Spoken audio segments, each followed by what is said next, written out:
लंबे समय से जांच चल रही थी कि लाली के आरोपी कौन है, तो खुलासा हो चुका है। आपको मालूम होगा 11 अप्रैल 2025 को एक कंकाल मिलता है खेत में, लोरमी थाना क्षेत्र में, मुंगेली जिला के। और उसके बाद सनसनी फैल जाती है कि ये पूरा मामला है क्या। पुलिस जांच में जुट जाती है। उसके बाद जो कंकाल का डीएनए टेस्ट किया जाता है तो पता चलता है ये जो डीएनए निकल कर आया है वो गुमशुदा लाली की है। और जब पुलिस जांच पे लगती है तो अप्रैल से अभी तक के जो है खुलासा हो चुका है।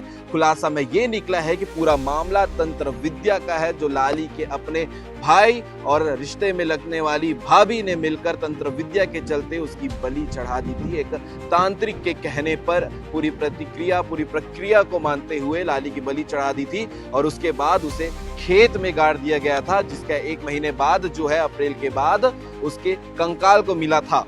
और अब जो है पुलिस ने गिरफ्तार कर लिया है 5 लोगों को इस मामले में, उसके भाई और भाभी को। और जो शख्स लाली को अपनी मां के साथ सो रही थी तब उसे वहां से उठा कर लेके आया था, एक उस शख्स को जो बैगा है, जो तांत्रिक है, एक उस शख्स को जो लाली की लाश को जो है खेत में गाड़ने का काम किया था। घटना काफी दुखद है। शर्म आना चाहिए ऐसे लोगों को जो ऐसी घटना के बारे में, ऐसे अपराध करने के बारे में सोच भी सकते हैं। और ये पूरा तांत्रिक प्रक्रिया की गई थी सिर्फ चंद पैसे कमाने के लिए, गांव में शौर शौकत के साथ में रहने के लिए, ज्यादा पैसा आए इसीलिए जो है किसी की बलि देनी थी। तो इनके पास जो है अपनी ही घर की बेटी की बलि दे दी, लाली की बलि दे दी। और लाली जो है अब इस दुनिया में नहीं है। पूरे आरोपियों को पुलिस ने जेल भेज दिया है।